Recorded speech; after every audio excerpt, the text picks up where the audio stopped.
Lah, lah kayaknya, Bu. Alun ya, Bu, sampai balai orang baru. Sampai orang lepas dah. Nah, Diansu aja dulu, Pak, Bu. Dah? Diansu aja dulu. Baik. Baik semuanya. Assalamualaikum warahmatullahi wabarakatuh. Waalaikumsalam Waalaikumsalam warahmatullahi wabarakatuh. warahmatullahi wabarakatuh. Baik, Bapak Ibu semuanya. Langsung sajalah kita mulai kuliah kita dengan membaca basmalah. Bismillahirrahmanirrahim. Bismillahirrahmanirrahim. Baik, sembari kita menunggu teman yang belum bergabung, kita ambil absen terlebih dahulu.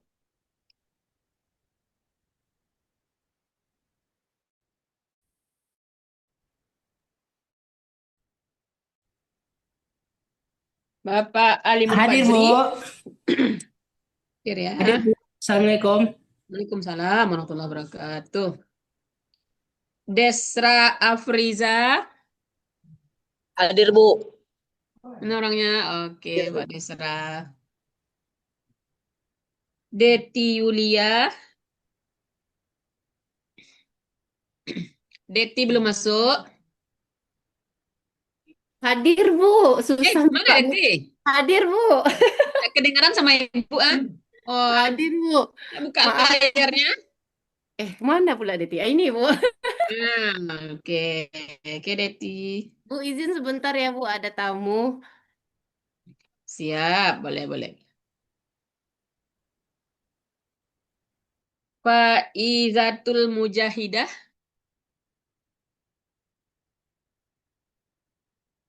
Belum datang. Pak Izatul. Di Faizatul ada acara ke Bandung, Bu. Oke. Fitri Handayani. Hadir Bu. Oke, Fitri.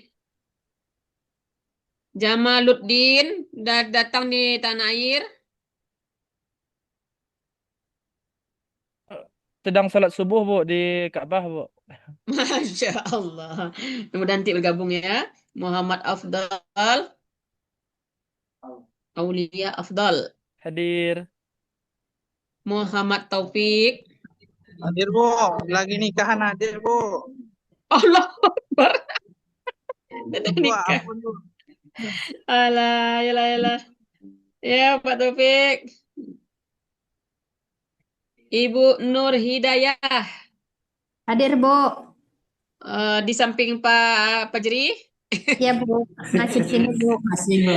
Gitulah cara mencaliannya Pak Fajri.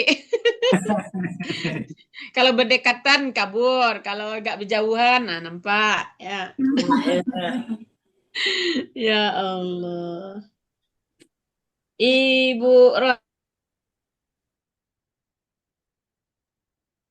Hanya CP-nya cuma satu. Dia belajar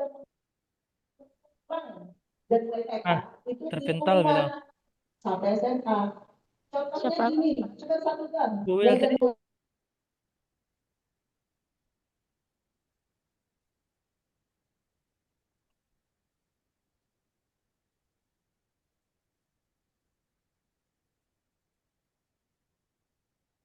Halo, Len awak yang koneksinya awak. Afdal aman. Oh,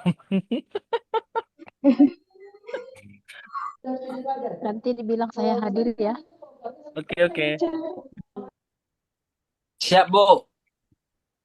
Wah, aminan tumila. Siap saya. Aman Bu.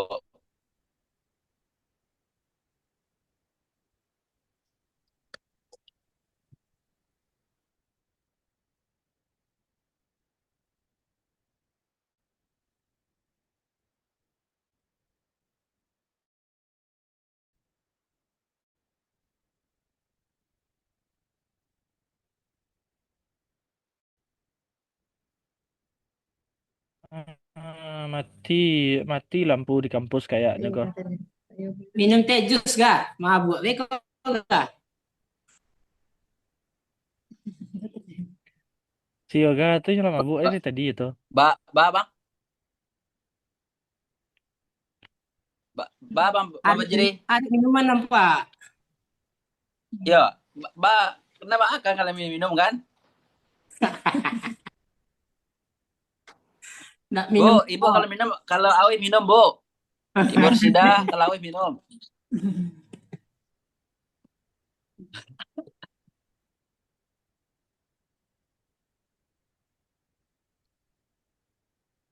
Atau lanjut istilah ketua, tampil ketua. Beko saya absen tuh.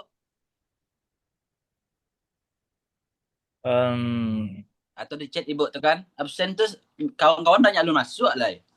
Absen di awal loh. Sagan awak tuh. Kalau lah diizinkan beliau lanjut baru kita lanjut. Tapi ulun naik Di chat kan, di chat ibu tuh, Bu. Gimana, Bu? Ya sinyal ibu tuh hilang lah. Alas sarapan Bu Rosida.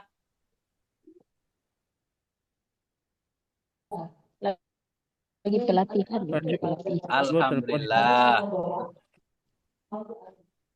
Ini dalam rangka Enggak, nak boleh terlalu agresif doga. Tempat cowok ke pemainnya. Nampak jelas aja. Astagfirullah. Gimana satu topik go? Jawa. Di nikah di Rohul. Oh. Rohul go di mana go? Di sampai Pesandi. Assalamualaikum, Mbak Bu.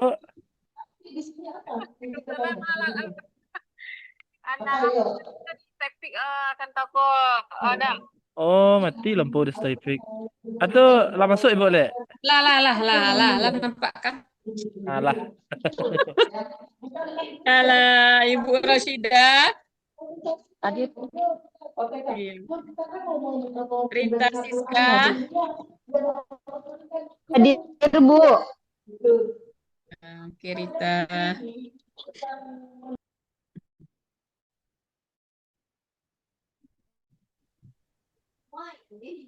Rocky Muslim.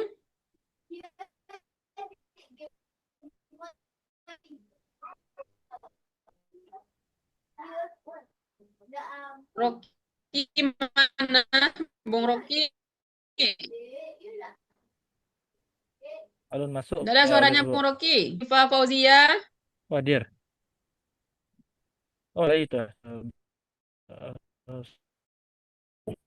Bu. Bentar ya, Bu. Ya.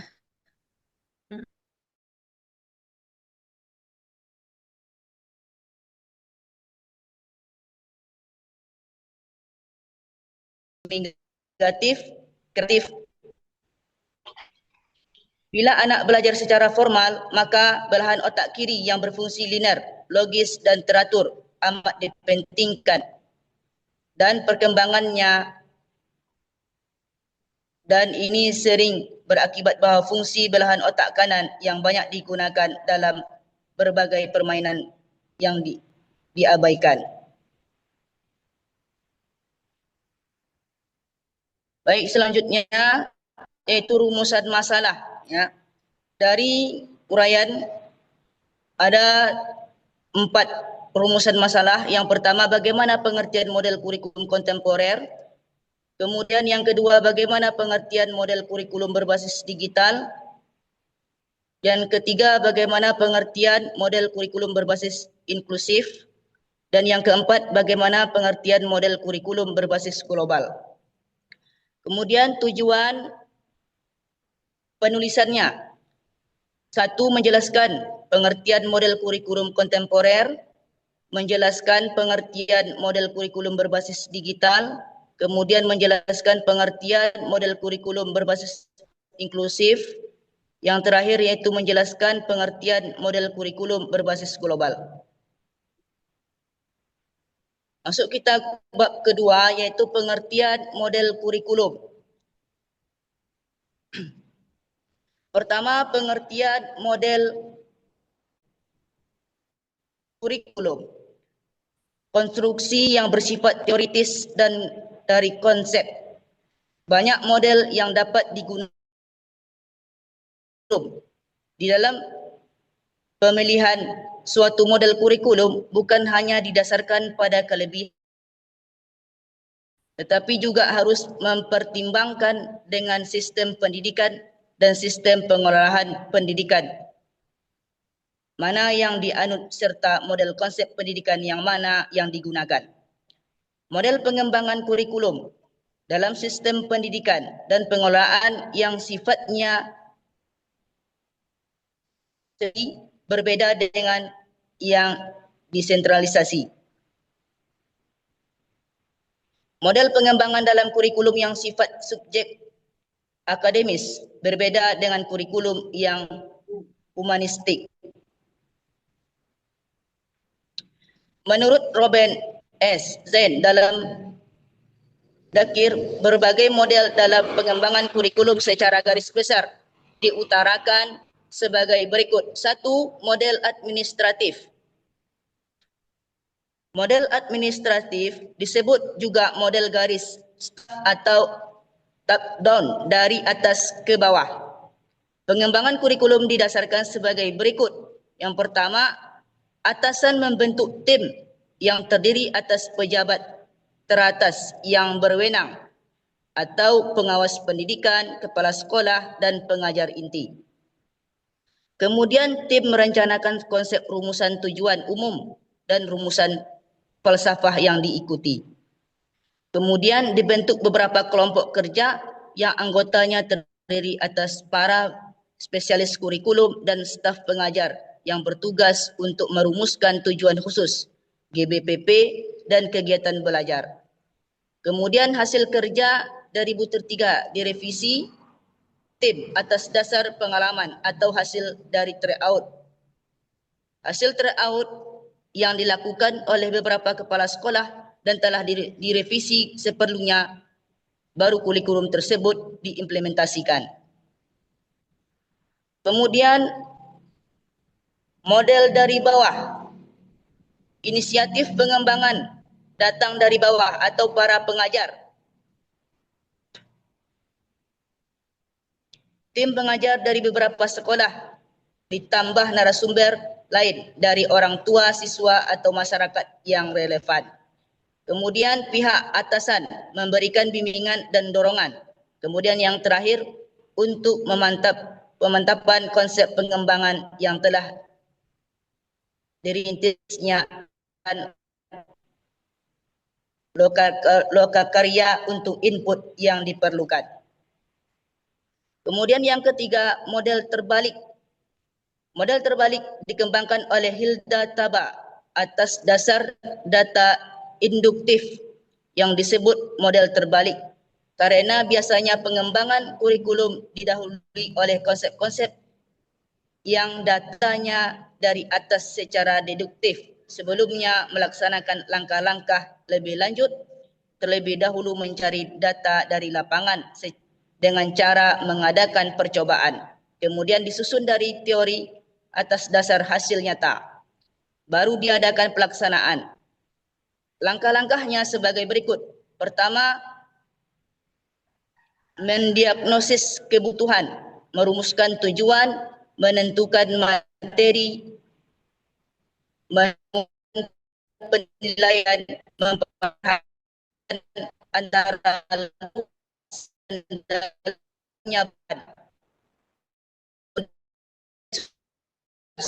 unit mengadakan revisi kerja teori, kemudian mengemukakan kurikulum baru yang akan diseminisasikan.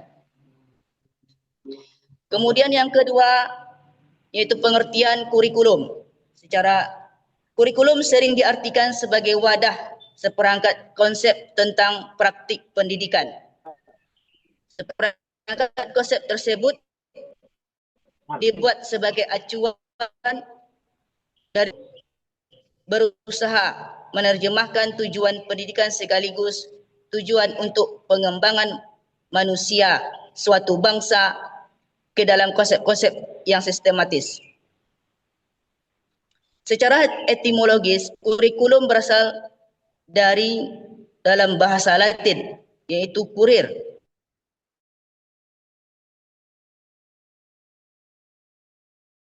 Aturan mengenai tujuan, isi dan bahan pelajaran serta cara yang digunakan sebagai pedoman. Penyelenggaraan kegiatan pelajaran untuk mencapai tujuan pendidikan yang tertentu. Pengertian kurikulum secara luas dapat dijawab dari dua sisi yang menurut pandangan lama yang sering juga disebut pandangan tradisional.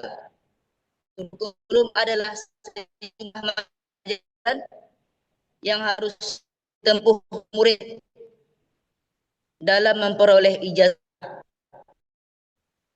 di mana pengertian ini mempunyai beberapa implementasi sebagai berikut.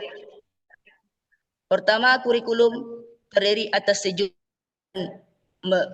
membentuk mereka menjadi manusia yang mempunyai kecerdasan yang berpikir. Kemudian yang C, mata pelajaran menggambarkan kebudayaan masa lampau. Kemudian yang D, tujuan untuk memperoleh ijazah. Yang E, adanya aspek keharusan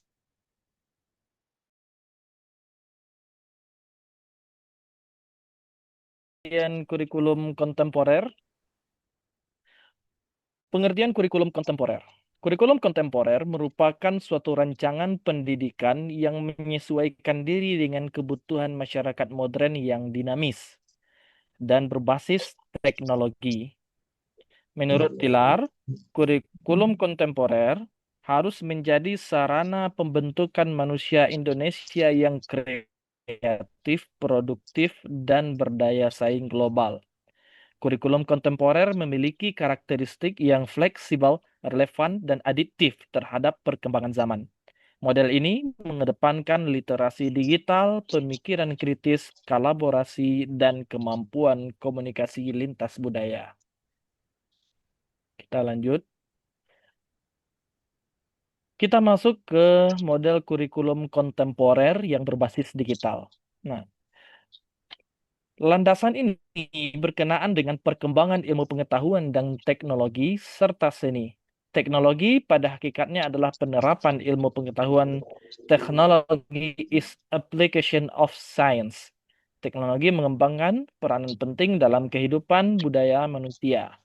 Teknologi sudah banyak digunakan dalam berbagai bidang kehidupan, termasuk dalam bidang pendidikan.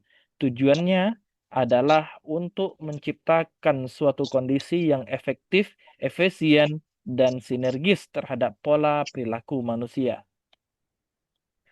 Yang kedua adalah model kurikulum inklusif. Model kurikulum inklusif menempatkan setiap peserta didik dalam posisi yang setara, tanpa diskriminasi berdasarkan kemampuan. Model kurikulum inklusif menempatkan setiap peserta didik dalam posisi yang setara, tanpa diskriminasi berdasarkan kemampuan, latar belakang sosial, atau kondisi fisik. Kurikulum ini menekankan pentingnya akses dan partisipasi bagi semua peserta didik, termasuk mereka yang memiliki kebutuhan khusus. Nah, kurikulum inklusif ini memiliki model yang dikembangkan sesuai dengan kebutuhan peserta didik. Jadi diantaranya kita masuk ke beberapa model utama kurikulum inklusif yang digunakan di dunia pendidikan. Yang pertama itu ada model kurikulum terpisah, Separate Curriculum Model. Nah, dan model ini diterapkan apabila peserta didik memiliki hambatan belajar yang signifikan, sehingga memerlukan materi strategi pembelajaran khusus. Dan model ini, peserta didik berkebutuhan khusus mendapatkan kurikulum tersendiri dualnya. Namun, tetap berada dalam lingkungan sekolah reguler. Nah, guru pendidikan khusus berperan penting dalam merancang pembelajaran individual yang disesuaikan dengan capaian waktu pembelajaran maupun bentuk penilaian. Pendekatan ini memungkinkan peserta didik belajar bersama teman-teman.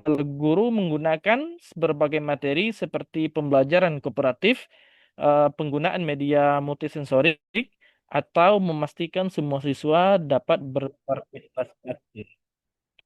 Ada model yang ketiga, yaitu model kurikulum paralel. Nah, paralel kurikulum model.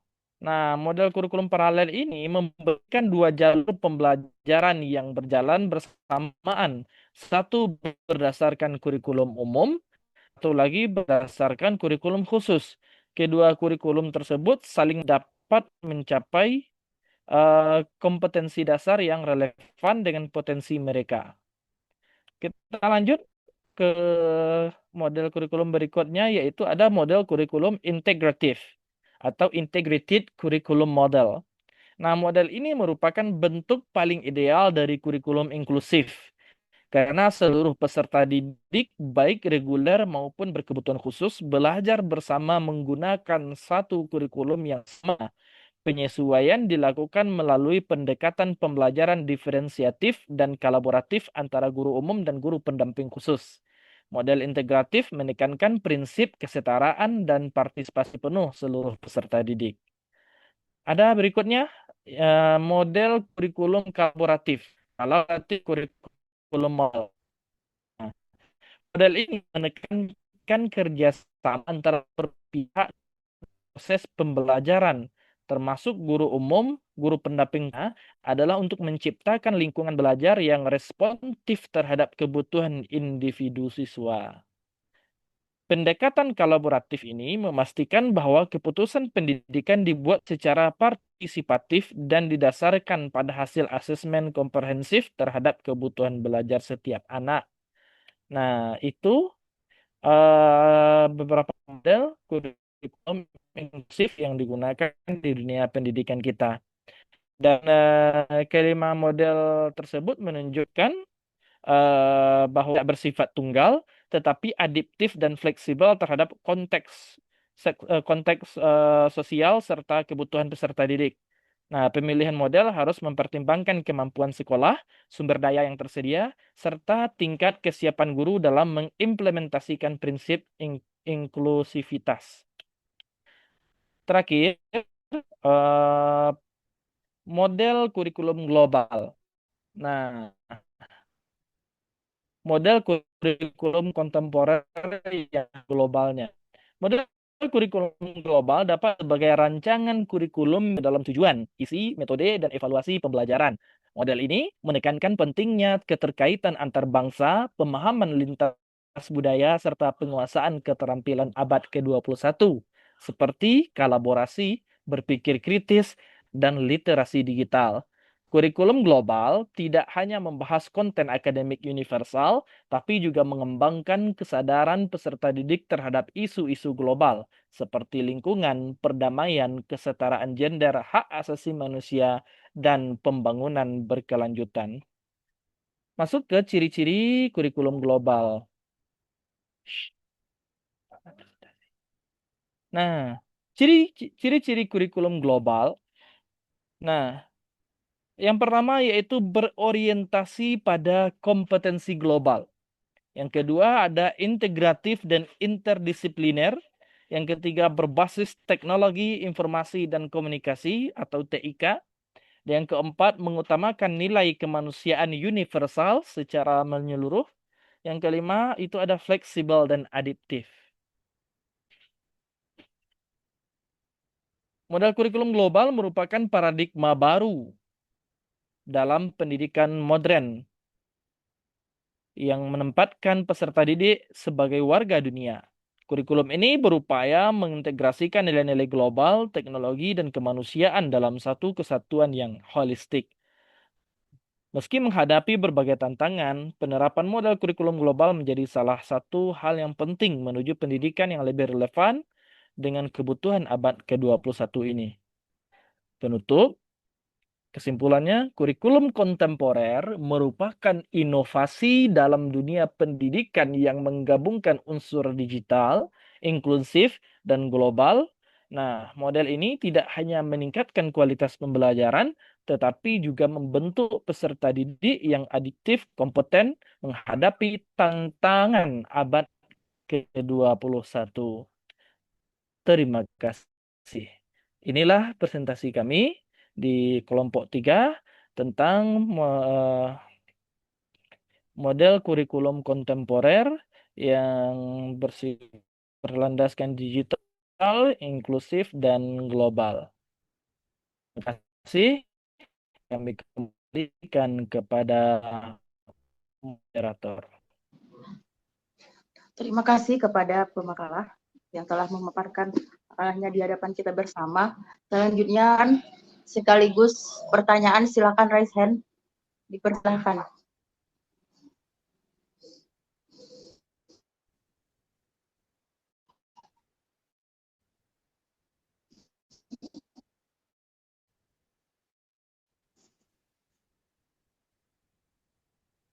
Bagaimana Bapak Ibu? Kok di Ada itu udah HP saya 4 nggak orang muncul yang ya raise Ustaz? hand tuh.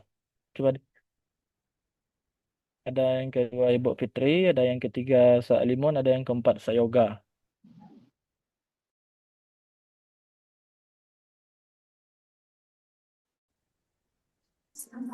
Terima kasih kepada moderator yang telah memberikan kesempatan kepada saya di sini. Yang pertama, sebelum masuk kepada pertanyaan, saya di sini sedikit memberikan kritik ya terhadap penulisan makalahnya. Dalam penulisan makalah kan di sini ada rumusan masalah ya. Ada 4 di sini rumusan masalahnya. Yang pertama itu tentang pengertian kurikulum, model kurikulum kontemporer dan seterusnya gitu kan. Terus dalam pembahasan di situ memang yang pertama dibuat di situ A besar tentang pengertian model kurikulum. Seharusnya di situ dibuat pengertian model kurikulum kontemporer gitu kan. Baru nanti di di poin 1-nya nanti baru model kurikulum, baru poin 2-nya nanti baru kurikulum kontemporer. Terus kalau kita dilihat dari pembahasan di sini kan, kalau 4 rumusan masalah tadi, kalau dilihat ini di sini cuma jadi 2 gitu, jadi dua rumusan masalah. Karena di situ yang pertama A pengertian pengertian model kurikulum, dan B-nya di situ kurikulum kontemporer gitu. Jadi nggak sesuai dengan rumusan masalahnya dengan yang di pembahasan. Seharusnya A itu pengertian model kurikulum kontemporer, terus B-nya itu baru nanti penjelasan tentang masalah kurikulum berbasis digital, baru inklusif, dan terakhir itu global ya. Nah, jadi itu ada masalah penomoran poin. Kalau yang setahu penomoran itu menggunakan halaman 5. Mungkin itu saja kalau dari segi kritikan dalam penulisan. Di sini saya ingin bertanya ya. Di sini kan kita membahas tentang kontemporer. Di sini ada 3 kurikulum kontemporer. Pertama itu berbasis digital, kedua inklusif, yang ketiga itu global. Saya minta penjelasan dari pemakalah ya. Coba dijelaskan gitu, bagaimana sih model kurikulum berbasis digital? Apakah memang kurikulum berbasis digital itu kita semuanya dalam pembelajarannya itu menggunakan digital semua gitu kan? Itu yang pertama. Terus inklusif ini kurikulum inklusif apakah memang sudah ada diterapkan dalam pendidikan di Indonesia atau belum? Kalau ada, tolong penjelasannya. Terus yang ketiga juga saya kurang paham tentang masalah kurikulum berbasis global. Itu juga tolong diberikan Ini Fitri Hadayani penjelasannya agar bertanya saya atau lebih apa nih? Atau bermakalah memahami. atau ini? Sekaligus tadi Ibu kritik Kritik dan dan bertanya kasih tadi, Bu. pertanyaan Ibu. Oh, Iya, Ibu. langsung ya Yeni ya? Ya tadi ya Iya. moderator tadi bilang langsung gitu. Makanya langsung saya ajukan pertanyaannya. Oh, gitu. Emang iya, emang ini aja orang yang bertanya. Bang, Masih banyak Ibu. baru Lanjut lah. Mungkin itu saja moderator. Tadi bisa didengar tadi moderator pertanyaan saya. Mungkin Selalu saya bisa. lebih ke penjelasan ya, karena memang saya masih kurang memahami model-model kurikulum apa namanya digital, terus inklusif udah paham. Karena inklusif itu yang saya tahu ya dipadukan antara anak berkebutuhan khusus dengan yang normal gitu kan. Eh, terus kalau yang global juga saya masih kurang paham. Mungkin itu saya Baik, kembalikan kepada moderator. baik, terima kasih kepada Ibu.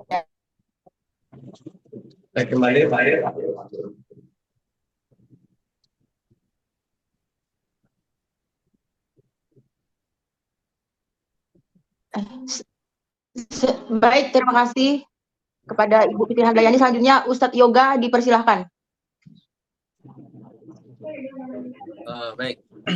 Terima kasih moderator. Yang pertama kritik dan saran terhadap makalah. Itu penulisan footnote ya. Mestinya penulisan footnote itu kan ada tab dia. Kayak di halaman 12 kan fulan itu harus di tab. Seperti paragraf baru itu biasanya penulisan footnote. Yang kedua, kalau saya lebih mengacu kepada aturan yang dibuat oleh akademik, yaitu disampaikan oleh sekretaris jurusan waktu itu Pak Dr. Rahmat, dan sekaligus yang kedua juga disampaikan oleh Pak Saprunalus. Kebetulan Pak Saprunalus dulu waktu itu jadi ketua jurusan ya. Karena penulisan makalah itu, poin-poin makalah itu yang pertama pendahuluan, pembahasan, kesimpulan, dan daftar kepustakaan kan. Tapi kalau Anda lihat Bapak Ibu semuanya itu udah lengkap di sini. Ada tujuan penulisan, ada rumusan masalah, ada outline. Rasa-rasanya ini sangat tidak perlu karena memang sudah, kalau sistem makalah kan nggak perlu latar belakang kan, karena kita akan dibahas nanti. Biasanya ya makalah itu pendahuluan, pembahasan, setelah itu kesimpulan, dan sekaligus daftar pustakaan. Kalau ini kan terlalu banyak. Penguatnya yaitu ya memang itu aturan dari akademik kan yang disampaikan oleh Pak Dr. Rahmat, dan itu ada di dalam grup tuh cara kepenulisan makalah kan, dan Pak Dr. Saprunalus juga menyampaikan itu untuk kritikannya. Yang ketiga sekaligus pertanyaan pertama terkait model kurikulum digital. Model kurikulum digital ini sejauh ini saya belum menemukan dampak efek signifikan terkait terhadap kurikulum digital. Yang ada bahkan menurut penelitian para pengobservasi, penelitian teman-teman yang menulis, bahkan dampak kurikulum digital ini lebih banyak nanti sibuknya di administrasi, dan bahkan itu menyulitkan para guru yang gaptek atau para guru-guru lama.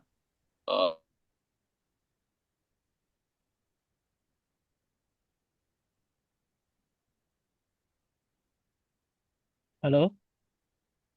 Terpental. Halo, Ustadz Yoga. Halo? Bentar. Halo? Iya, lanjut Ustadz. Keluar sendiri ya Pak, Bu. Mana nih Sak Yoga nih? Terkait model kurikulum. Halo Bu, tadi keluar Bu, mantol sendiri Zoom-nya Bu. Walah. Saya lanjut ya. Lanjut. Model kurikulum digital tadi. Halo? Iya. Digital kan. Saya ulangi. Rasanya dampak terhadap kurikulum ini saya belum menjauh ini banyak teman-teman atau di luar eksternal itu menilai sisi negatif paling banyak, menimbulkan guru-guru yang lama yang gaptek itu sangat sangat terkendala. Yang kedua, banyak kurikulum digital itu disibukkan dengan administrasi. Mungkin oke lah kalau model kurikulum global boleh kita katakan bagus karena itu akan mengambil saja atau bukan di negara kita saja, di luar negeri kan. Cuman dampaknya gitu. Mungkin saja Bu pertanyaannya, Dokter. Baik, terima kasih kepada Ustadz Yoga. Selanjutnya kepada ini Ibu atau Bapak ini, Bapak Ali Mufajir atau Ibu Nur Hidayah. Disilahkan. Yang laki-lakinya, Bu. Oh, jadi Pak, silakan Pak. Oke, baik. Assalamualaikum warahmatullahi wabarakatuh. Waalaikumsalam warahmatullahi wabarakatuh. Ini dosen yang terhormat dan teman-teman semua. Yang pertama saya ingin beda komentar dengan Abdal mengenai makalah. Kalau Abdal, bukan Abdal, Yoga tadi, Yoga, maaf. Kalau Yoga dia lebih ingin makalah itu punya struktur seperti apa ini? Ada pembukaan, pembahasan, dan kesimpulan yang sudah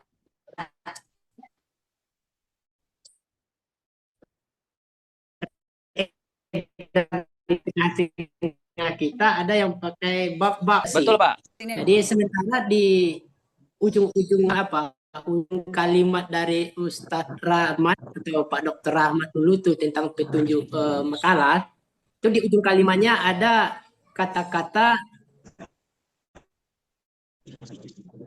yang sebetulnya kan, yang sebetulnya itu berbagai macam versi dan legal semua.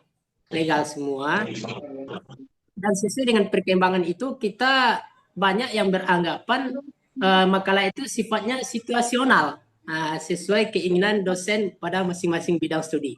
Ini sebetulnya ya agak membingungkan juga gitu kan. Kalau ingin kita bisa bikin serasi itu bagus, tapi kalau tidak bisa diserasikan ya itu situasional sifatnya, boleh-boleh aja. Itu yang pertama ya. Kemudian yang kedua saya ingin bertanya ini, kebetulan kita pemerhati dunia pendidikan dan kita bersama negara hari ini sedang terus mencari apa sih kurikulum yang ideal untuk Indonesia ini.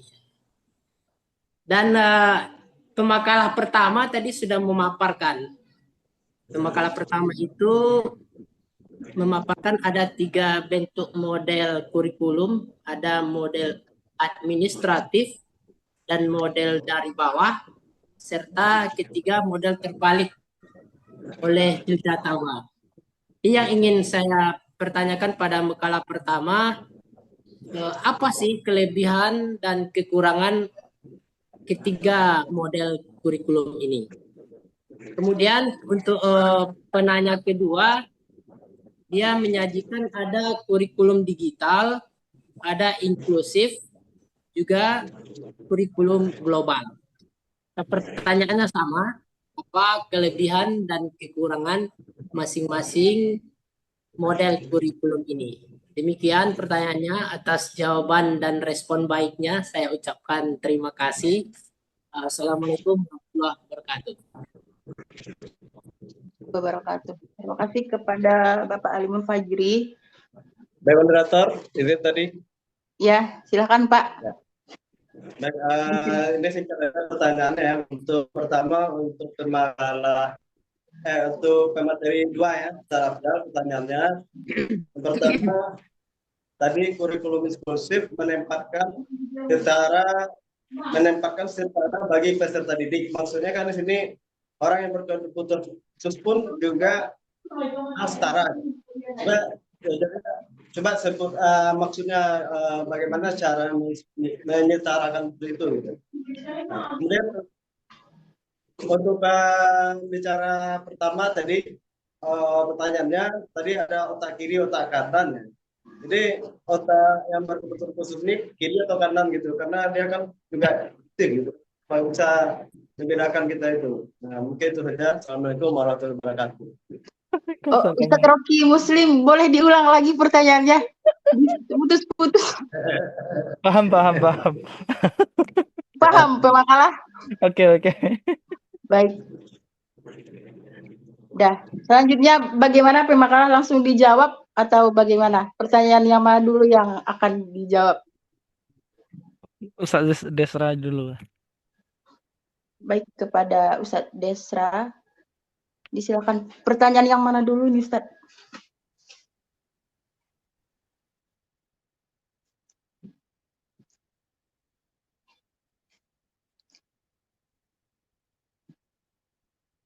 Halo? Ustadz Desra. Mana beliau? Ustaz Afdal dulu. Saling melempar. Melemparkan Oke. kabel. Baik, Assalamualaikum warahmatullahi wabarakatuh. Nah, kita akan mencoba menjawab dulu pertanyaannya. Kalau pertanyaan Ibu Fitri Handayani itu sama, kita jawabannya seperti mengulang membacakan makalah kembali, karena beliau meminta tadi penjelasan kurikulum berbasis digital, inklusif, dan global. Nah, jadi kita ambil sebentar lo. Kita tunggu bentar jawaban beliau, kita pending. Nah, sambil otak Ana berpikir bagaimana menyederhanakan bahasa dari 3 pembahasan tersebut. Namun kita akan jawab dulu pertanyaan dari Ustadz Yoga. Nah, jadi Ustadz Yoga tadi menanya tentang sebelumnya terima kasih atas kritik dan sarannya Ustadz Yoga. Lalu Ustazah Fitri Handayani dan juga pembelaannya untuk Ustadz Alimun Fajri. Nah, baik, jawaban Ustadz Yoga. Nah, beliau tadi bertanya, Ustadz Yoga itu adalah tentang model kurikulum digital. Karena Ustadz Yoga belum menemui dampak positif yang signifikan dari kurikulum digital. Malah lebih banyak ditemui dampak negatifnya. Karena kurikulum digital ini sangat banyak sekali administrasinya. Bukankah seperti itu Ustadz Yoga ya? Jadi pertanyaannya tadi, nah apa sebutkan dampak positifnya gitu dari kurikulum digital. Apakah seperti itu atau saya masih kurang tangkap? Mana Ustadz Yoga tadi?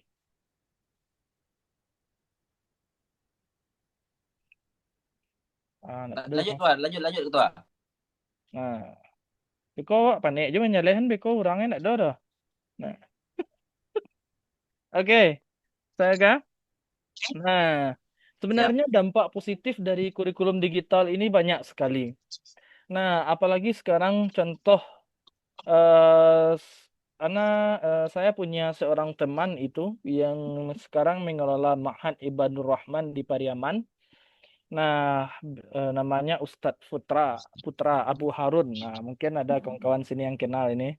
Itu pembelajarannya dia memakai kurikulum berbasis digital gitu. Baik itu dalam pembelajaran tahfiznya, bahasa Arabnya, dia sangat mengutamakan sekali digital. Dan yang Anda lihat positifnya di situ adalah ketika mengajarkan anak-anak menggunakan digital, nah, membawa dunia anak-anak itu langsung terjun. Nah, melalui digital untuk belajar tahfiz maupun bahasa Arab langsung dari sumbernya, misalnya dari orang Arabnya sendiri gitu kan. Nah, ini menjadi suatu faktor yang sangat menarik, suatu hal yang sangat interesting gitu bagi anak-anak, karena ternyata dengan digital bisa mempermudahkan para siswa, santri, dan santriwati itu dalam menuntut ilmu. Nah, dengan sumber yang disediakan, sumber yang amanah dan terpercaya yang telah disiapkan oleh mentornya gitu. Dan pembelajaran digital ini, kurikulum digital ini, pembelajarannya itu bisa fleksibel. Nah, bisa menunjang minat siswa, meningkatkan semangat siswa dalam pembelajaran, dan sangat sedikit sekali ditemukan siswa yang belajar menggunakan digital ini menjadi bosan gitu. Nah, dan akses informasinya sangat luas sekali. Efek berikutnya, akses informasinya sangat luas dan tentunya sangat cocok sekali lah dengan abad kita sekarang ini, dengan masa kita, di mana kita sekarang memang berada dalam masa modern, di mana dunia membuka seluruh jendela-jendela informasi terhadap orang-orang yang mau mengaksesnya. Dan ini di antara dampak positif yang ada dalam model kurikulum digital, Sayoga. Namun ada positif dan ada negatifnya juga kan. Nah, di antara negatifnya bisa menjadi ketergantungan pada teknologi seperti yang disampaikan oleh Bapak Zalnur tadi kan. Nah, dan ada juga ya kesenjangan digital karena tidak semua orang bisa gitu. Dan tentunya menambah beban kerja guru, baik dari segi penyiapan bahan, administrasi, dan segala macamnya. Nah, dan plus bikin orang menjadi introvert juga, karena interaksi sosialnya juga berkurang dengan mengandalkan digital saja semua. Jadi ada positif dan negatifnya.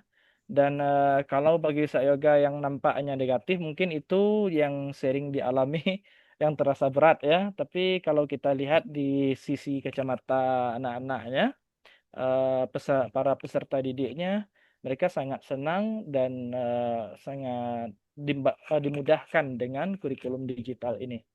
Nah, mungkin itu sedikit jawaban dari saya. Mungkin bisa ditambahkan oleh Ustadz Desra atau kawan-kawan yang lainnya. Dan tentunya nanti kita minta penambahan dan pemantapan dari Ibu Dokter kita. Baik, terima kasih kepada Ustadz Afdal. Atau ada penambahan dari Ustadz Desra mungkin? Atau dari teman-teman yang lain yang ingin menambahkan jawaban dari Ustadz Afdal, disilahkan.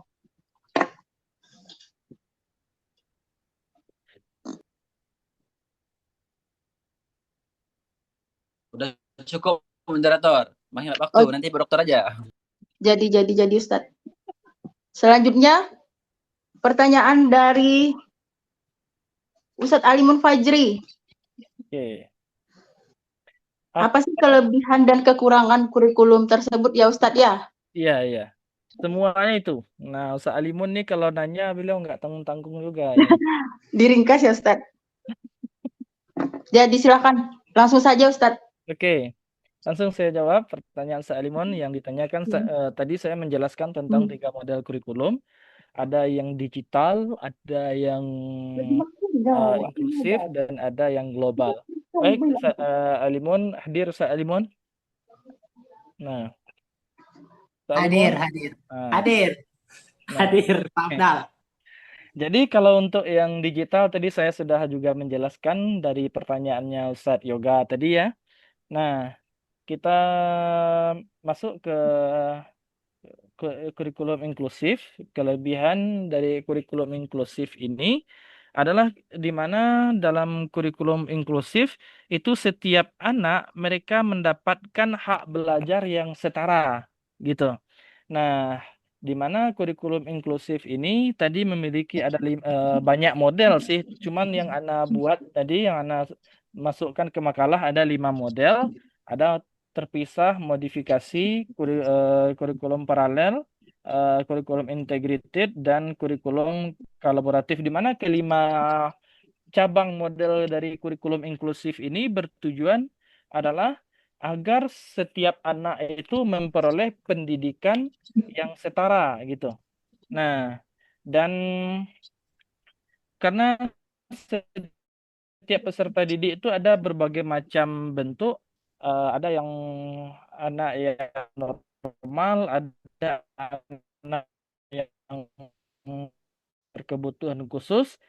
Nah, kebutuhan-kebutuhan di lapangan terhadap anaknya. Dan kelebihannya itu Nah, dia bisa mencakup keseluruhan. Nah, tidak ada yang dipisahkan olehnya berdasarkan kualitas latar belakang anak, tidak terpisahkan dengan normal atau berkebutuhan khususnya anak. Dia semuanya mendapatkan pendidikan yang layak. Nah, itulah metode kurikulum inklusif ini. Nah, tidak ada kasta-kastanya gitu. Nah, dan untuk terakhir kurikulum global. Nah, kalau kurikulum global ini adalah kurikulum internasional ya.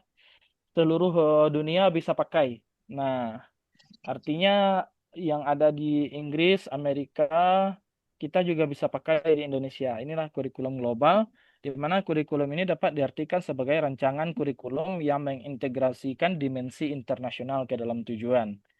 Nah, ya kurikulum global ini lebih membahas terhadap lingkungan, perdamaian, kesetaraan gender, hak asasi manusia, dan pembangunan berkelanjutan. Yang pembahasannya bersifat global lah gitu.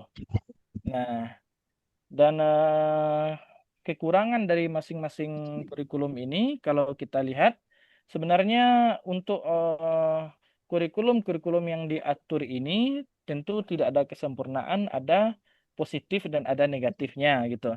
Cuman setiap kurikulum diusahakan cocok untuk para peserta didiknya. Nah, kalau kita cari-cari kesalahannya Ustaz Limon banyak nih Ustaz Limon.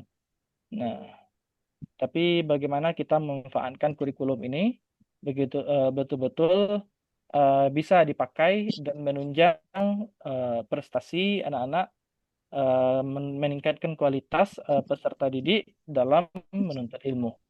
Mungkin itu nanti sanggah saja Ustaz Limon ya.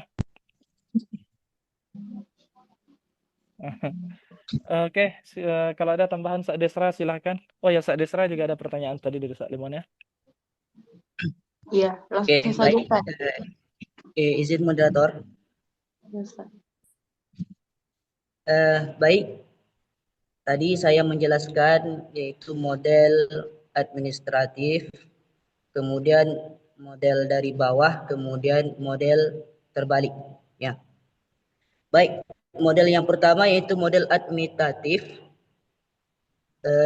Ini adalah pertama itu adalah pembentukan tim, ya, pembentukan tim yang terdiri atas pejabat teratas. Ini adalah untuk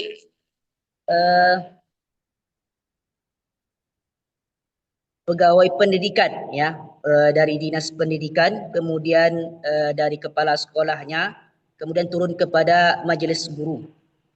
Nah, kemudian dari situ akan membuat rumus, ya, rumusan, tujuan, dan apa yang mau dipakai gitu.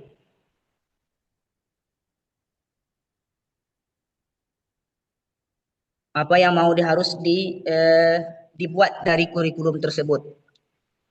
Kemudian setelah itu dibentuk beberapa kelompok kerja setelah rumusan masalahnya itu dikemukakan, sudah diapakan, kemudian dibentuk beberapa kelompok dari anggota tersebut terdiri atas yang para ahli dari kurikulumnya, kemudian staf pengajar.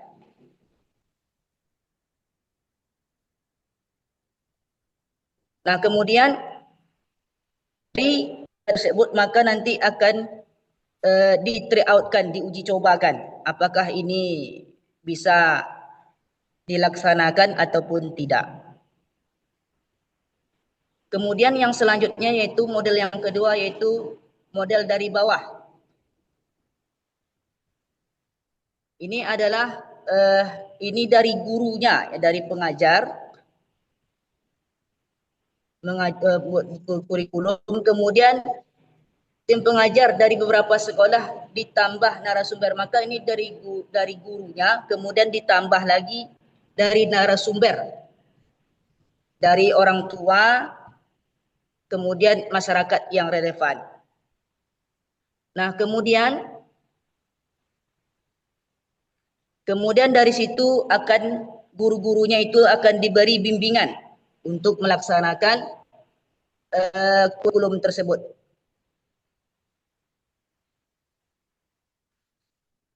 Kemudian yang ketiga yaitu model terbalik.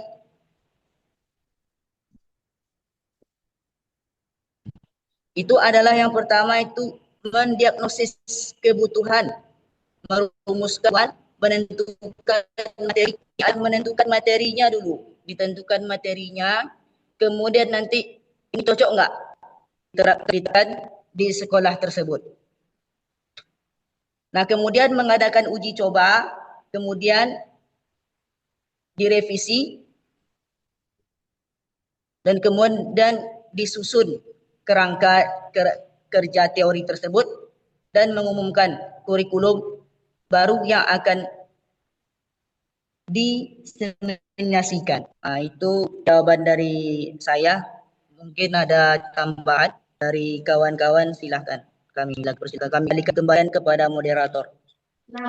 Baik, bagi Bapak Ibu yang mau menambahkan, atau langsung nanti moderator dijawab aja seluruh pertanyaan bentar, gimana moderator?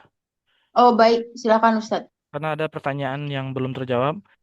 Baik, untuk pertanyaan dari Ustaz Rocky. Nah, bagaimana menyetarakan maksud kesetaraan dalam metode model kurikulum inklusif ya? Jadi maksud kesetaraan di sini, Bung Rocky, yaitu model kurikulum inklusif itu menempatkan setiap peserta didik dalam posisi yang setara tanpa diskriminasi berdasarkan kemampuan, latar belakang sosial, atau kondisi fisik. Artinya tidak ada pemisah-pemisah dalam menerapkan pendidikan terhadap anak-anak tersebut. Semuanya setara mendapatkan hak mereka dalam kependidikan. Jadi tidak ada misalnya yang si orang kaya dia mendapatkan pendidikan yang lebih bagus daripada orang miskin gitu. Jadi inklusif ini model kurikulumnya adalah kurikulum yang menerapkan kesetaraan kepada seluruh peserta didiknya. Nah, tidak memandang, tidak mendiskriminasi terhadap kemampuan latar belakang sosial maupun kondisi fisik tertentu. Nah, itu Bung Rocky. Lalu untuk Ustazah Fitri Handayani, nah kami bahasakan seperti ini aja Ustazah, sederhananya, karena bagaimana kurikulum berbasis digital, kurikulum inklusif, dan kurikulum global itu tadi masih kurang paham. Mohon dijelaskan lagi, kan seperti itu. Apakah benar? Benar pemakalah. Sebenarnya saya sini kurang paham sih.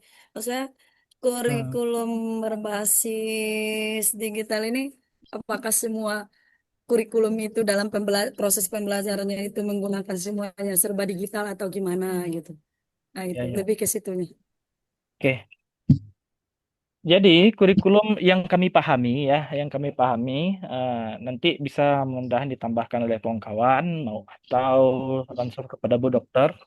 Kurikulum berbasis digital artinya memanfaatkan digitalisasi dalam dunia pendidikannya.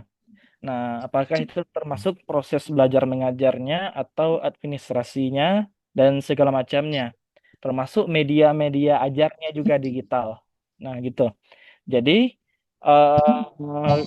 kurikulum digital ini artinya ya mendigitalkan pendidikannya gitu. Nah, termasuk kita saat ini kita juga memanfaatkan digitalisasi dalam pendidikan kita di S2. Nah, dan sederhananya sih kurikulum digital ini adalah kurikulum yang menggunakan sumber daya digitalisasi dalam mempermudah kita untuk meningkatkan kualitas pendidikan kita. Nah, lalu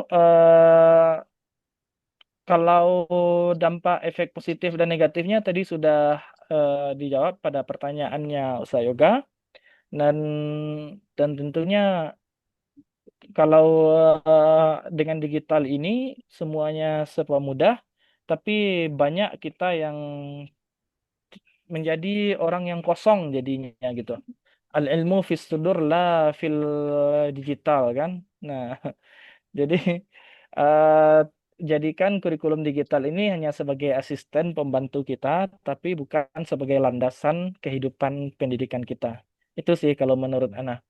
Nah, lalu masuk ke sambungan pertanyaan Ustazah berikutnya tentang yang inklusif juga. Tadi juga sudah Ana bahas pada pertanyaan-pertanyaan sebelumnya. Itu pertanyaan Sa'alimun. Dan yang global juga Sa'alimun tadi. Beliau juga mencakup semua pertanyaannya. Dan semuanya ketiganya ini adalah bagian dari kurikulum kontemporer. Yang dikatakan kontemporer ini kan kurikulum masa kini. Nah, maksud masa kininya adalah kurikulum yang modern gitu, di mana sekarang perkembangan teknologi itu sudah sangat pesat sekali, sehingga membawa pengaruh yang besar dalam segala aspek, termasuk diantaranya pendidikan.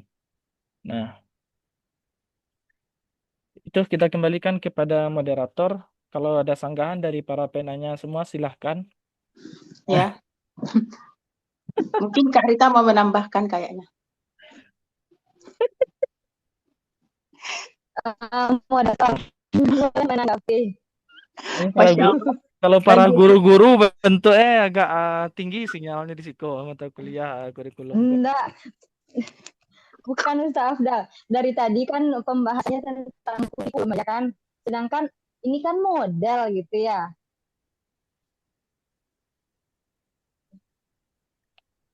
Sinyal aman nggak? Nggak aman nih. Iya, maaf sinyalnya nggak aman nih moderator. Pembelajaran kita tentang model ya, model kurikulum gitu kan. Model itu biasanya sepertinya melekat ke dalam kurikulum yang kita jalani sekarang kan, seperti kurikulum Merdeka gitu kan. Model ini dipakai ketika pelaksanaan pembelajaran di sekolah-sekolah atau di pendidikan gitu kan. Jadi model pembelajaran inklusif dipakai, diterapkan, model pembelajaran model kurikulum digital berbasis digital juga dipakai dan dipakai pada waktu-waktu tertentu sesuai dengan materi yang membutuhkannya. Misalnya seperti pembelajaran SKI, misalnya kan ada kisah itu ditampilkan video yang menggunakan media begitu. Nah, mungkin itu tambahannya sedikit Ustadz Afdal.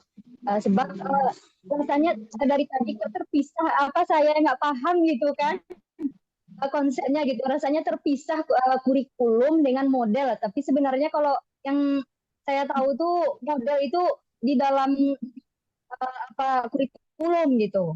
Iya, tidak Itu terpisah. Tidak terpisah. Kita tidak ya. memisahkan dari tadi. Iya, berarti saya yang kurang tangkap dari tadi ya pemakalahnya. Kembalikan lagi ke moderator. Baik, dikembalikan kepada Ibu Fitri Handayani. Bagaimana Ibu? Mana Ibu yang bertanya tadi?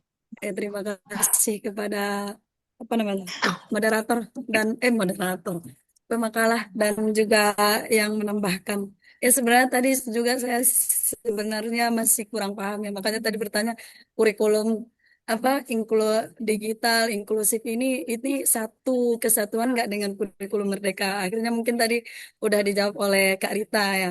Jadi mungkin bagian yang 3 ini itu bagian daripada kurikulum Merdeka dalam penerapannya gitu ya, Kak Rita. Iya.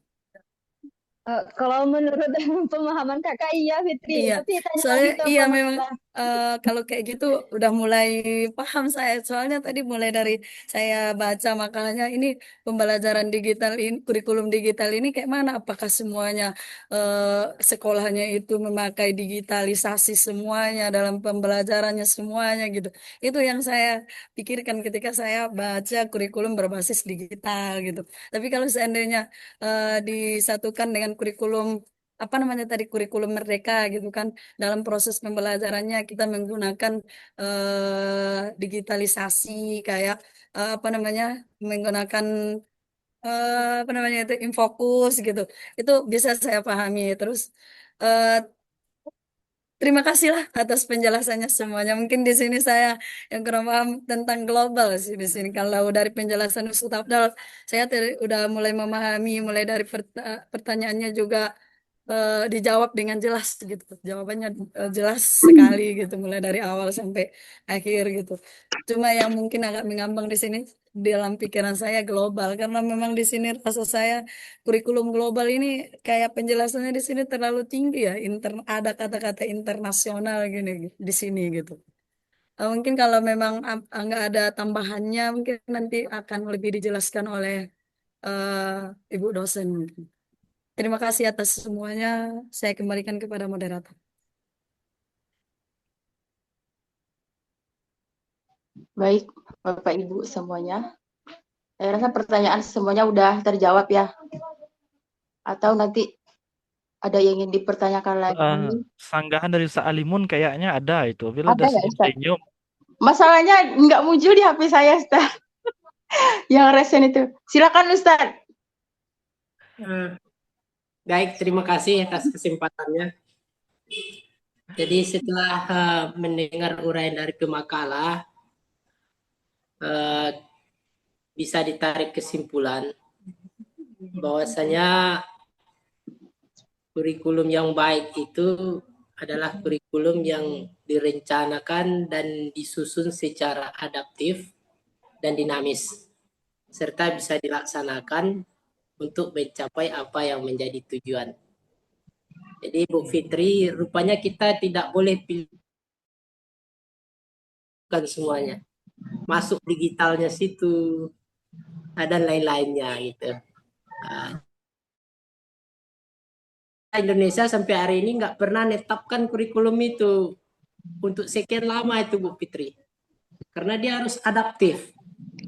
Harus sesuai dengan kontemporer ya, perkembangan zaman. Ya, makanya berubah. Jadi secara tak langsung kita harus enjoy aja nih, yang jadi guru harus enjoy, ikuti aja alirannya, nikmati hasilnya. Jadi barangkali itu aja komentarnya Pak Abdal. Terima kasih. Terima kasih sama-sama. Nah, 2 menit lagi ya Abdal nih. Oke. Moderator, silakan moderator. Ibu Baik. moderator. Saya rasa sudah cukup ya untuk presentasi makalah pada hari ini. Dan untuk lebih jelasnya lagi nanti akan dijelaskan oleh Bu Doktor. Dipersilakan Ibu. Langsung saja Bu, demi mempersingkat waktu Bu. Bisa disingkat ya? Iya Bu. Terima kasih kepada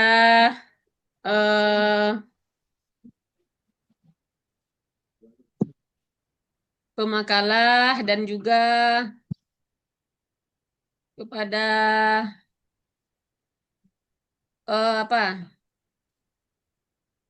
moderator.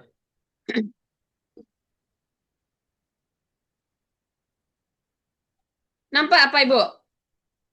Nampak Bu. Baik. Marilah kita kasih applause dulu untuk pemakalah dan moderator kita. Baik. Baik, saudara semuanya. Sebelum kita mengkaji model kurikulum ini lebih jauh ya, kita review dulu kuliah kita yang kemarin, yaitu tentang prinsip-prinsip kurikulum ya. Di mana banyak prinsip kurikulum itu harus relevan dengan zaman, relevansi ya, kontinuitas, berkelanjutan ya, dan masih banyak lagi. Dan ada kemarin yang satu yang Ibu berikan kepada saudara tentang kata kunci ya, kurikulum yang baik di tangan guru yang profesional hasilnya akan baik. Kurikulum yang kurang baik di tangan guru yang profesional, hasilnya akan baik. Kurikulum yang baik kurikulum di tangan guru yang kurang profesional, hasilnya kurang baik. Gitu. Jadi baik atau buruknya hasil suatu pendidikan berada di tangan guru yang profesional. Itu dia. Guru yang profesional. Jadi mesti kita dudukkan ini. Jadi guru profesional itu yang seperti apa? Nah, itu. Jadi ada 4 kompetensi yang mesti dimiliki oleh guru yang profesional. Bagaimana dia bisa nanti mengembangkan kurikulum ini, menginovasi kurikulum agar sampai kepada anak didiknya melampaui kurikulum ideal itu sendiri yang sudah ditetapkan oleh pemerintah. Yang pertama yaitu apa nama kompetensinya? Kompetensi pedagogik, ya, kompetensi yaitu keilmuan. Kemudian yang kedua kompetensi profesional. Nah, ilmu banyak tapi mesti harus profesional juga. Bagaimana kita cara mengaplikasikannya? Nah, itu yang banyak dikognitif ya. Tolong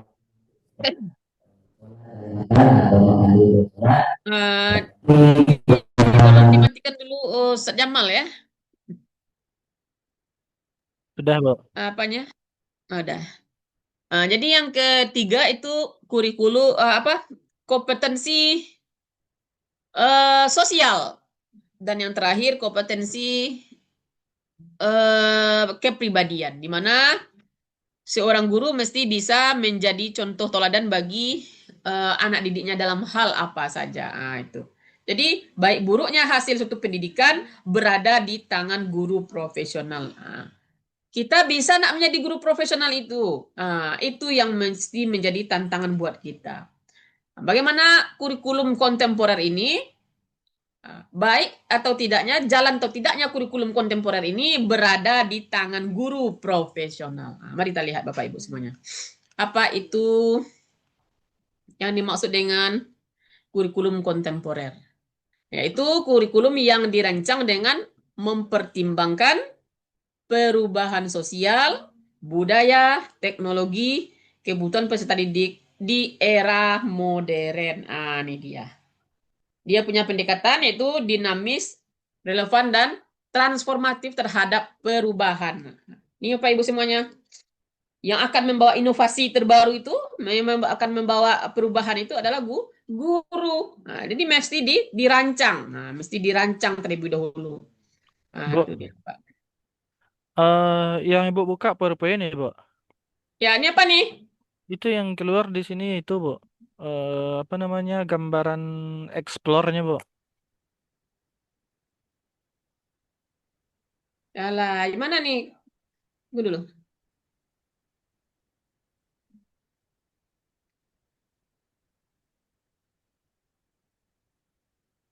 Ulang lagi, Bu. Yang PowerPoint-nya. Nggak bisa nih. Coba cari dulu, Bu. Baru, Bu. Ya, nampak? Nampak. Jadi perubahan zaman yang cepat, tuntunan global yang kompleks, kemajuan teknologi yang pesat, serta kebutuhan belajar peserta didik yang beragam, inilah yang menjadi dasar atau acuan dari kurikulum kontemporer itu. Ciri-cirinya apa saja? Ini dia. Ciri-cirinya berbasis kompetensi abad 21. Itu dia saudara semuanya, ada kurikulum KBK, kurikulum KTSP, kurikulum 13, kurikulum Merdeka sekarang. Semuanya itu adalah kurikulum yang di abad 21 ini. Jadi semuanya itu berciri khas kepada sudah global, sudah kontemporer gitu ya. Kemudian dia fleksibel dan adaptif terhadap perubahan dan teknologi. Terintegrasi dengan teknologi digital menekankan pada nilai-nilai inklusif dan berwawasan global, tapi ingat ininya tapi dia tetap berakar pada nilai-nilai lokal. Nah, itu dia Pak Ibu. Sementara tantangannya sekarang yang kita temui keterbatasan infrastruktur digital ini sendiri, di mana siswa yang berada di daerah atau di pedalaman dia sulit untuk mendapatkan akses WiFi, ya.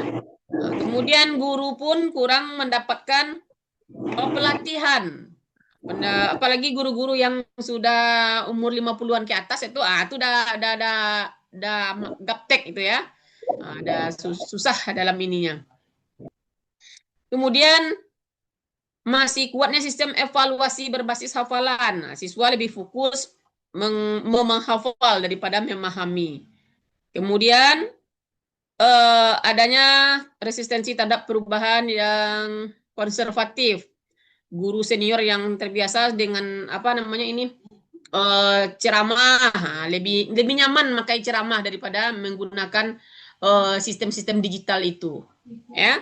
Kemudian apalagi orang tua yang menganggap metode ini lebih susah atau konvensional itu lebih efektif katanya. Mamprin tarui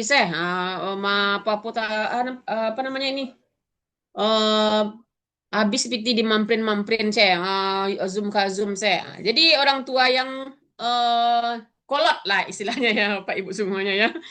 Atau pejabat birokrat yang kaku terhadap pembaharuan kurikulum, itu dia apanya yang menjadi tantangannya. Kemudian masuk kita kepada kurikulum digital itu sendiri ya. Nih, sebenarnya tadi sudah pas sama pemakalah tadi ya. Sebenarnya itu adalah bukan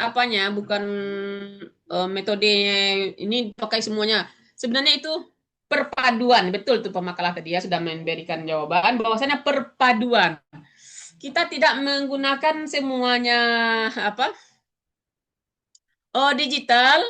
Kita bisa juga tetap mengadakan ini, tapi dia itu secara sistematis terintegrasi dengan teknologi informasi dan komunikasi, terintegrasi dengan TIK gitu saudara. Mulai dari apa? Mulai dari perencanaan, pelaksanaan, sampai mengevaluasi. Jadi mulai dari perencanaan sudah memakai digitalisasi, kemudian pelaksanaan juga sudah. Apakah kita semuanya sudah ada yang tidak punya HP? Tidak mungkin kan? Kalau misalkan HP kita tertinggal di rumah, kita sudah mau naik angkot, turun lagi itu, jemput lagi pulang HP-nya. Sebegitu pentingnya alat digital itu sekarang Bapak Ibu semuanya. Memang itu tuntunan zaman sekarang. Gitu. Karakteristiknya juga tadi ya, seperti dia berbasis Google Classroom. Kita Zoom sekarang ini ya. Ini kita karakteristik memang sudah kontemporer kita sekarang nih. Pemanfaatan aplikasi AI. Ada Duolingo, kemudian apalagi literasi digital. Kita mesti pandai mana yang menjadi password kita. Jangan sampai kita tidak tahu. Kita mesti bisa mengoperasikan perangkat digital itu sendiri, melindungi privasi kita. Kemudian asesmen digital, kita juga bisa mengevaluasi melalui baik kuis online, portofolio, tugas vlog gitu. Pokoknya kita sudah bisa memakai digitalisasi tentang Ya, kegunaannya juga meningkatkan akses pembelajaran, mengembangkan keterampilan, menyiapkan. Bu, Jamal mohon izin ya Bu, Jamal lagi bimbing jamaah umroh, lagi di Mekah. Oke, Jamal. Masya Allah. Siap. Ya Bu, maaf Bu, mudah-mudahan keluarganya. Jangan Ibu ya. Ibu yang paling hati, yang paling baik, yang rajin menabung. Ya, lanjut. Oke. Oleh-oleh jangan lupa. Oh ya. Ya Bu. Ya, siap. Baik, kita lanjutkan ya. Nah, Ya, ya Bu. sementara tantangannya itu kesenjangan akses teknologi digital, guru belum siap dan terlatih. Ini sudah tadi Ibu apakan di depan tadi ya. Keamanan digital dah. Nah, masuk kita lagi kepada model kurikulum inklusif. Bagaimana pula yang inklusif ini? Adalah pendekatan kurikulum yang dirancang untuk mengakomodasi seluruh peserta didik tanpa diskriminasi. Termasuk mereka yang memiliki kebutuhan khusus berasal dari latar belakang budaya yang beragam ataupun kondisi sosial ekonomi yang berbeda. Nah, tadi pemakala sudah mengatakan ya, ada di dalam undang-undang Permendikbud nomor 70 tahun 2009 ya. Nah, di mana menyatakan bahwa pendidikan inklusif merupakan penyelenggaraan pendidikan yang yang memberikan kesempatan kepada semua peserta didik tanpa kecuali. Baik dia agak kurang mendengaran, kurang yang pincang, yang apa, pokoknya seluruh yang berkebutuhan khusus berhak untuk mendapatkan pendidikan. Nah, jadi guru di sekolah tidak boleh menolak siswa. Anak boba tidak bisa di situ. Dikarenakan kalau ada yang ditolak itu mungkin dia tidak memakai guru pendamping. Syaratnya adalah untuk mendapatkan layanan pendidikan inklusif ini adalah sekolah tersebut mesti memiliki guru pendamping.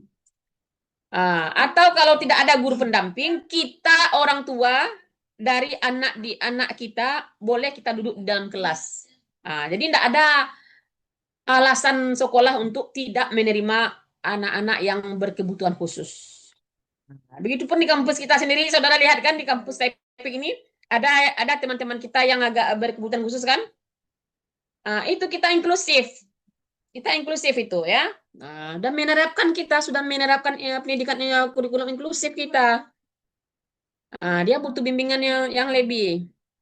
Nah, ini saudara pasti tahu itu ada beberapa teman-teman kita yang agak inklusif ya, mungkin agak 3 orang di kampus kita. Itu ada. Ciri utamanya apa? Kesetaraan ya. Keadilan. Nah, itu. Dia adalah kesetaraan dan keadilan. Jadi bertujuan untuk memberikan kesempatan belajar yang setara sesuai dengan kebutuhan masing-masing. Sementara akomodasi karakteristiknya, pembelajaran bagi kurikulum inklusif ini menyediakan modifikasi dan dukungan agar anak-anak mengikuti proses belajar. Contohnya seperti mata pelajaran. Ini saudara semuanya lihat ini, shadow teacher. Jadi mesti menyediakan shadow teacher itu guru pendamping khusus. Dalam bahasa guru pendamping khusus ya. Kalau enggak ada memang enggak bisa anak kita di sana. Tapi kalau misalnya bisa guru menghandle, maka wajib sekolah menerimanya. Kemudian menghargai keragaman, guru tidak menggunakan pendekatan all size. Enggak sama aja menerangkan pada anak kita berbeda-beda. Kemarin Pak Kosim sudah mengatakan misalkan tidak sama mengajarkan murid kita, ada murid gurunya tupai, muridnya ada monyet, ada ikan, ada gajah. Disuruh berenang semuanya, pandai nak gajah berenang. Disuruh memanjat, pandainya ikan manjat. Kan lagi tidak bisa, jadi tidak bisa sama, not all size, tidak sama keseragaman. Itu dia. Sedangkan tujuannya adalah untuk mewujudkan keadilan. Ini lihat saudara ya, keadilan dan memberdayakan semua peserta didik kita. Dan penting diingat bahwa implementasi kurikulum ini membutuhkan komitmen dari semua pihak. Tidak hanya guru saja. Bagaimana guru mau ngajar kalau ini tidak ada koordinasi dengan guru di orang tua di rumah. Ini adalah pusat pendidikan yang Ibu terangkan kemarin. Informal di rumah, non formal di masyarakat, formal di sekolah. Itu enggak bisa, enggak itu ya. Harus ada semua apanya. Dan terakhir model kurikulum global. Nah, lihat nih saudara. Kurikulum global pendekatannya adalah untuk mempersiapkan peserta didik menjadi warga dunia. Saudara semuanya sudah punya paspor? Wajib Sudah, Bu. diurus lagi yang masih yang belum. Sudah, Bu. Karena kita ini warga dunia, wajib diurus lagi yang belum punya paspor. Ya. Karena kita ini warga dunia, kita bukan hanya warga Indonesia. Kita warga dunia. Kita mesti terhubung dengan teman-teman di luar. Kita mesti go internasional, ya. Umroh ya, Bu. Masuk umrah. Amin ya. Insya Allah ya, Jamal. Oke. Bu, Ibu Ya. Wilrahmi, Slebel. Amin. Mudah-mudahan ya. Kemudian apa lagi? Tujuan utamanya adalah untuk generasi masa depan. Nah, ini yang hidupnya saudara semuanya memiliki kesadaran lingkungan, budaya, dan sosial global. Jadi yang kita pikirkan tidak hanya Indonesia aja lagi sekarang, dunia kita pikirkan. Nah, misalkan gimana nih Palestina nih? Nah, itu bisa jadi perdebatan-perdebatan kita dalam keseharian. Tidak hanya mikirkan Indonesia. Nah, gitu. Kemudian apa ciri utamanya? Dia kesadarannya global. Ini Ibu terangkan sebentar nih. Kesadaran global. Tanpa mengabaikan identitas dan nilai-nilai lokal. Ini garis bawah ini ya. Tanpa mengabaikan identitas dan nilai-nilai lokal. Mentang-mentang berteman dengan orang luar negeri, terus kita dah hilang aja iman lagi. Jangan. Ya. Mesti tidak mengabaikan nilai-nilai lokal ini. Ciri-cirinya apa tadi? Mungkin sudah Ibu apakan ya, pembelajarannya berbasis global. Yang kita pelajari itu adalah global.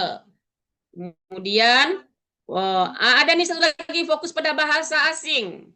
Jadi bahasa Inggris itu saudara semuanya benar-benar penting ya. Nah, karena itu adalah bahasa internasional. Jadi saudara yang belum bisa berbahasa Inggris mesti kita belajar. Nah, Ibu pun juga belum apa kali, tapi mesti Ibu dalam juga masih belajar juga. Ya, mari kita belajar untuk menjadi warga global, warga dunia. Nah, kita go internasional. Seperti saya pick aja lah sekarang ya saudara ya. Sekarang mahasiswa dari Kamboja sudah ada belajar sini. Mahasiswa kita ada KKN di Malaysia nanti. Sudah sudah ada PPL udah 2 tahun ini ya. Jadi kita udah main dunia, kita ada go internasional. Ini ciri lanjutnya yaitu tentang pengimbangan. Nah, ini masih tadi ya, global citizenship. Nah, jadi masih warga negara dunia, memiliki tanggung jawab terhadap keberlanjutan planet. Ini ada planet lagi ya, bukan hanya Indonesia ya. Ini ada planet lagi nih, keberlanjutan kehidupan di masa yang akan datang di planet bumi ini ya, itu. Dan bagaimana keterkaitannya dengan pendidikan abad 21? Nah, itu dia pendidikan abad 21 di awal Ibu terangkan. Berpikir kritis, kolaboratif, multikulturalisme, pendidikan lingkungan dan budaya itu sudah tercakup dalam kurikulum kemarin kata Ibu tadi KBK, KTSP, kurikulum 13, kurikulum Merdeka sekarang ini, dan kurikulum deep learning yang terbaru itu merupakan berpikir kritis kolaboratif internasional. Ini dia saudara semuanya. Jadi pembelajaran dengan kurikulum Merdeka, pembelajaran berbasis proyek, berdiferensiasi, menekankan pada karakter dan kemandirian. Nah, itu saudara. Bagaimana kita sebagai warga dunia ya ikut dalam mengembangkan kurikulum tersebut. Baik, terakhir, manfaat kurikulum kontemporer bagi peserta didik lebih siap menghadapi tantangan zaman. Kemudian bagi guru lebih kreatif dalam menyampaikan materi. Bagi dunia pendidikan meningkatkan reputasi lembaga pendidikan. Nah, kan kita SEPIK sudah go internasional loh. Nah, kan reputasi kita kan naik itu ya. naik mutu pun juga meningkat standar mutu pendidikan kita. Nah, orang bertanya pun sudah kita go internasional, meningkat mutu pendidikan kita. Sedangkan bagi masyarakat muncullah generasi yang peduli di berbagai bidang ya, memperkuat hubungan antara dunia pendidikan dan dunia nyata. Jadi saudara semuanya, jadi kurikulum kontemporer itu menyatu ya dengan kurikulum, di mana kurikulum anggaplah sekarang kurikulum merdeka, kita menggunakan digitalisasi, inklusif, juga bersifat global. Nah, mungkin itu saja saudara semuanya. Ya, silakanlah bertanya kalau ada. Salat dulu, Bu. Salat lagi, Afdal? Udah azan, Bu. Ada azan. Baiklah, Ibu Rashidah. Bu, Mungkin itu saja sedikit dari Ibu. boleh dikirim ini nanti apanya ini slide? Ya, insya Allah ya. Cek Ibu nanti ke apa ya. Ayo. Oke. Baik saudara semuanya, Ibu mohon maaf jika ada salah. Kebenaran hanya milik Allah. Wallahu a'lam bishawab. Tafarakul majlis. Subhanakallahumma wa asyhadu an la ilaha illa anta astaghfiruka wa atubu ilaik. Akhir kalam. Assalamualaikum warahmatullahi wabarakatuh. Waalaikumsalam warahmatullahi wabarakatuh. Di sini Bu keluar ya. Terima kasih Terima kasih banyak, Bu. Sama-sama. Terima kasih ya, Bu Dokter. Sama-sama semuanya, Ibu Rashidah. Ya.